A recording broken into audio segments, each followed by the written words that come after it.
Mateus capítulo 9. Entrando no barco, ele atravessou para o outro lado e entrou na sua cidade. E aí vieram a ele carregando um paralítico deitado numa maca. E vendo a fé deles, Jesus disse ao paralítico: Coragem, filho, os teus pecados são perdoados. Mas aí alguns dos escribas disseram a si mesmos: Este homem blasfema. E Jesus, conhecendo seus pensamentos, disse: Por que vocês pensam malignidade em seus corações? Pois qual é mais fácil, dizer os teus pecados são perdoados ou dizer levanta-te e anda? Mas para que saibam que o Filho do Homem tem na terra autoridade para perdoar pecados, então ele diz ao paralítico: Levanta-te, toma a tua maca e vai para a tua casa. E ele se levantou e foi-se para casa. Ao vê-lo, as multidões ficaram maravilhadas e glorificaram a Deus, o que dava tal autoridade ao povo.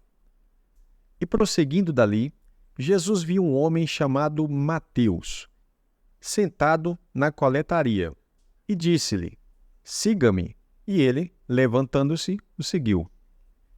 Aconteceu que, estando ele na casa de Mateus, reclinando à mesa, muitos cobradores de impostos e pecadores que também tinham vindo, estavam reclinados à mesa com Jesus e seus discípulos.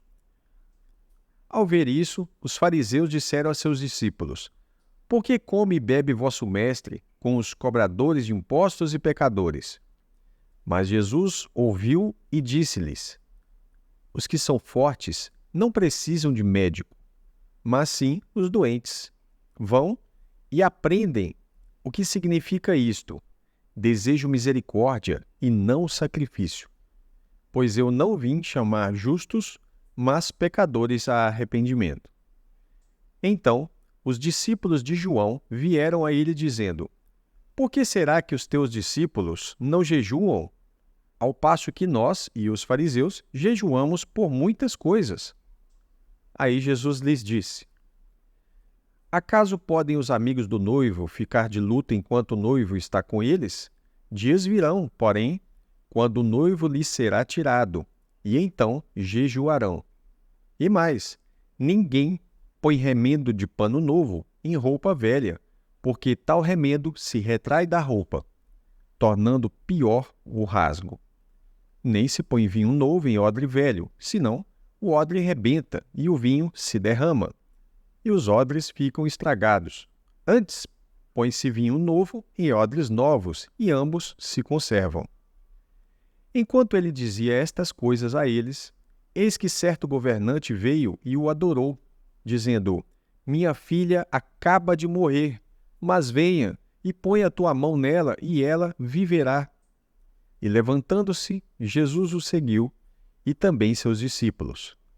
Mas aí, uma mulher que havia 12 anos vinha sofrendo de hemorragia, chegou por detrás e tocou a borda de seu manto, porque ficava dizendo consigo: Se eu tão somente conseguir tocar o manto dele, ficarei curada. Aí Jesus, voltando-se e vendo ela, disse: Coragem, filha, a tua fé te curou.